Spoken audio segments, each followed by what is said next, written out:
How to ensure my level of proficiency in English language. ये अक्सर मन में आता है प्रश्न कि मेरी अंग्रेजी कैसी है, और अगर मेरी अंग्रेजी अच्छी है तो अच्छी बात है, बल्कि कई बार हम लोग प्रैक्टिस ही नहीं करते हैं। हमें लगता है कि हमें करेक्ट कौन करेगा, कोई करेक्ट करने वाला तो है नहीं, तो इंग्लिश इंप्रूव तो होगी नहीं। देखिए, इसका सबसे पहला स्टेप ये है, there are basic steps, there are very simple steps to ensure your level of proficiency.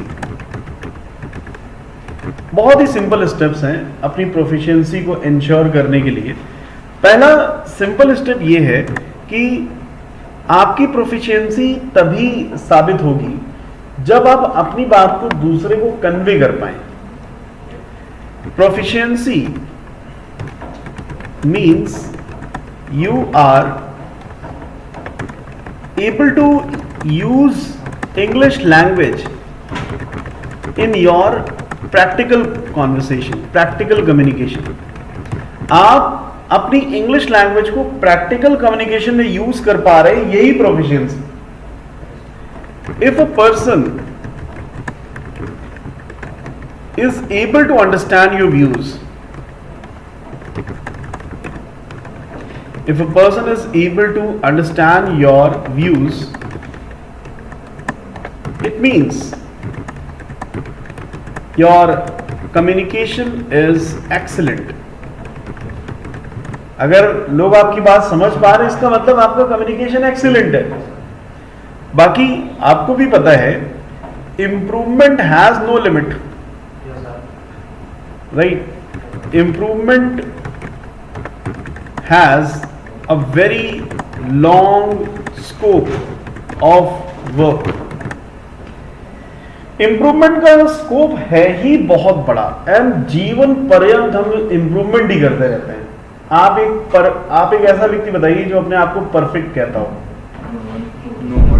Jin writers की आप किताबें पढ़ते हैं, वो राइटर्स भी लिख देते हैं कि ये एक सिंसियर एफर्ट का नमूना है, गलती किसी से भी हो सकती है।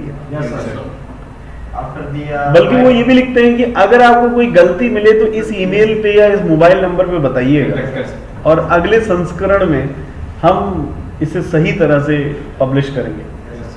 सो improvement has a very long scope of work, and this goes on. यहाँ पे वर्ड यूज हुआ है सही तरह से, तो हम इंग्लिश में बोलेंगे तो परफेक्टली बोलेंगे क्या सर?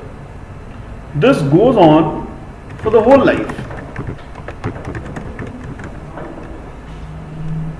ये तो पूरी लाइफ इंप्रूवमेंट चलता ही रहेगा।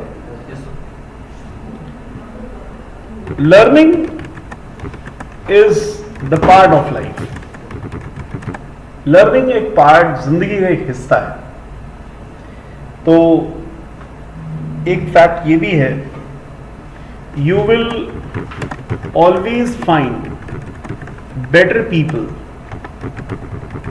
as you go on this journey। आप इस रास्ते में जितना आगे बढ़ते जाएंगे, आपको अपने से अच्छे लोग मिलते ही जाएंगे। अगर आप अपने दायरे में शेर हैं, तो आपके आने वाले रास्ते में बब्बर शेर आपको 100% मिलेंगे। मैं आपके लेवल पे अच्छा स्पीकर हो सकता हूँ, लेकिन मुझसे भी बहुत सारे अच्छे अच्छे स्पीकर्स इस दुनिया में हैं। तो प्रोफिशिएंसी को जब भी आपके मन में आए कि मेरी अंग्रेजी कैसी है, हमेशा दिमाग में लाइए कि मेरा काम हो रहा है कि नहीं।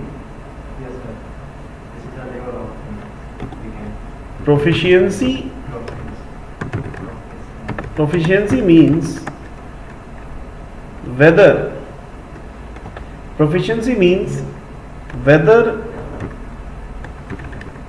this language is useful in my work or not, and one should remain confident about it। आपका काम हो रहा है कि नहीं हो रहा है, और आप उसके बारे में कॉन्फिडेंट भी बने रहें। जैसे आपने देखा होगा, आपके मैथमेटिक्स पढ़ाने वाले teacher he is able to speak, he is able to explain his point, and he is able to convey his points in English. It is enough for him. Why does he need the high level of training of pronunciation and accent? He doesn't require. So proficiency का कोई पैमाना set नहीं है. आप एक प्रश्न पूछ रहे थे, क्या था? नहीं वो नहीं, अभी ओके. सो मैं वही आपसे कहना चाह रहा हूँ कि कभी भी आपके मन में आए कि मेरा इंग्लिश का स्तर कैसा है, मेरे इंग्लिश का स्तर सामने वाले पर डिपेंड करता है. Yes sir. अगर आपको अपने से बेहतर व्यक्ति मिल रहा है तो आप बेहतर और बेहतर कोशिश करके बोले. अगर आपसे इंफीरियर व्यक्ति मिल रहा है, उसकी अंग्रेजी नहीं आती है, जैसे मैं चाहूं तो अंग्रेजी बहुत जल्दी बोल सकता हूं, but what is the need? अंग्रेजी कोई टैलेंट थोड़ी ना है, अंग्रेजी इज जस्ट लैंग्वेज. तो मान लीजिए आपको कोई लर्नर मिल रहा है, बिगिनर मिल रहा है, तो आप उससे और प्यार मोहब्बत से बात करें और स्लो इंग्लिश में बात करें.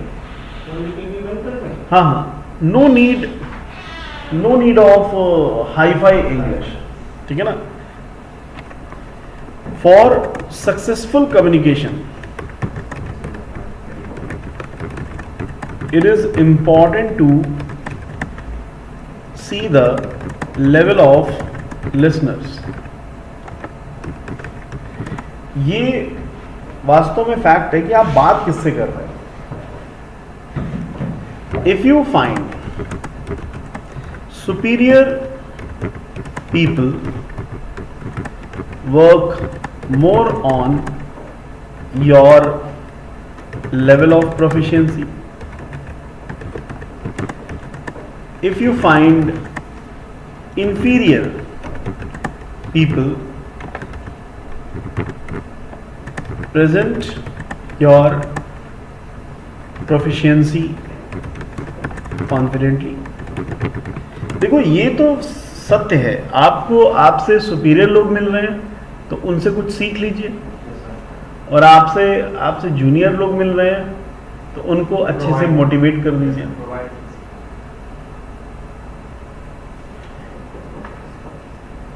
चूंकि ये लॉन्ग टर्म पे बेस्ड है, इसलिए इसकी प्रोफिशिएंसी पे दिमाग लगाना बेकार है. इसकी प्रोफिशिएंसी पे दिमाग लगाना क्या है? यूजलेस है. It's better you carry on. अच्छा होगा कि आप इस लर्निंग प्रोसेस को कैरी ऑन रखें, मेंटेन रखें. प्रोफिशिएंसी अपने आप निखरती रहेगी. और स्पीकिंग एबिलिटी एक ऐसी एबिलिटी है जो लाइफ टाइम आपके साथ रहनी है, लाइफ टाइम आपके काम भी आनी है. ऐसा नहीं कि एक बार करियर बन गया फिर स्पीकिंग एबिलिटी का कोई यूज नहीं, ऐसा बिल्कुल नहीं. आप अपने काम को एंजॉय नहीं करोगे.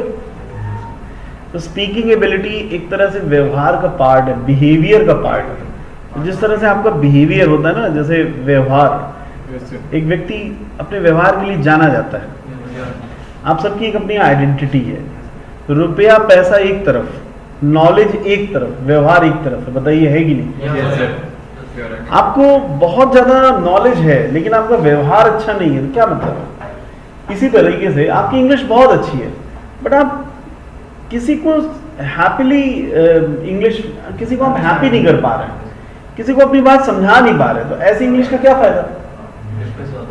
यूजलेस. इसीलिए इंग्लिश का स्तर हर बोलने वाले पे निर्भर करता है. किसी भी भाषा का स्तर, किसी भी गाना गाने का स्तर कोई मानक नहीं है. आप बताइए, सिंगिंग का कोई स्टैंडर्ड है? No sir. डांसिंग का कोई स्टैंडर्ड है? No sir. आर्ट्स का कभी स्टैंडर्ड नहीं होता है. आर्ट्स तो आर्ट्स है, अनलिमिटेड है. जितना आप तैरते जाएं उतना ही स्कोप बढ़ता जाएगा. ठीक है? तो कभी भी आपके मन में आए कि मेरी इंग्लिश कैसी है, सामने वाले पे डिपेंड करता है, उससे पूछ लीजिए. कभी आप अपनी फैमिली के साथ हैं, आपके मन में आया हाउ इज माय इंग्लिश, अपनी सिबलिंग से पूछ लीजिए. दोस्तों के बीच में है, दोस्तों से पूछ लीजिए, friends how is my English. अभी मैंने आपको आइडियाज दिए कि नए लोगों से पूछिए, नए लोगों से मिलिए, उनसे आप अपनी फॉर्मल इंग्लिश में बात करिए, खुद ही आपको अपना लेवल मिलता जाएगा. Many people will appreciate you, many will criticise you. As a learner both are important for me. Those who appreciate will add on my confidence. Those who appreciate my level of proficiency will add on my confidence, whereas those who criticize my level of proficiency will add on my knowledge. ये fact है, दोनों में ही आपका benefit है। आज आपने कहीं presentation दिया, लोगों ने तालियां नहीं बजाई, वो आपके लिए एक चैलेंजिंग एक्सपीरियंस है। आपने ऐसी जगह प्रेजेंटेशन दिया जो सब लोग मस्त हो गए, अरे भाई क्या बोलते हो, मजा आ गया, वो भी एक्सपीरियंस है जिसने आपकी कॉन्फिडेंस को और बढ़ाया। आज तक आपने लाइफ में जो कुछ भी सीखा है, बचपन से उसकी प्लानिंग नहीं थी, यूं ही आप उन सब्जेक्ट्स में अच्छे होते चले गए और वही आपका स्ट्रीम बन गया, आगे चल के वही आपका करियर बन गया। मान लीजिए अगर आप आर्ट स्ट्रीम में होते तो हो सकते थे, मान लीजिए साइंस में मन ना लगता तो आर्ट में होते कि ना होते। कोई इकोनॉमिक्स पढ़ रहा है, कोई अकाउंट्स पढ़ रहा है, कॉमर्स स्ट्रीम में चला गया, तो कॉमर्स स्ट्रीम में जाने वाला व्यक्ति कॉमर्स का लवर है इसीलिए गया। तो क्या बचपन से सेट होता है क्या कि कोई कॉमर्स में जाएगा, कोई साइंस में जाएगा? It's all about the audience, it's all about the audience whom you are interacting। May be आप गांव के स्कूल में पढ़े, वहां पर आप टॉपर हो, फिर आप शहर के स्कूल में आए, वहां पर आपकी कोई वैल्यू नहीं है, ऐसा होता है। तो प्रोफिशिएंसी का कोई पैमाना नहीं है, लर्निंग का कोई स्कोप सेट नहीं है, आप अनलिमिटेड स्कोप पाएंगे। इसलिए कभी भी अपनी इंग्लिश को लेकर के चिंता न जताइए, बहुत ज़्यादा डीप थिंकिंग मत करिए कि मेरी कई, अच्छा हाँ, डीप थिंकिंग करिए तो पॉजिटिवली करिए। जैसे आपने कोई सेंटेंस ले लिया और उस सेंटेंस के बारे में सोच रहे हैं करेक्ट है कि इनकरेक्ट है, तो चार लोगों से डिस्कस कर रहे हैं, उसकी एनालिसिस कर रहे हैं, तो ये आपके नॉलेज को एनहेंस करेगा। ठीक है, okay, so everybody's proficiency is nice.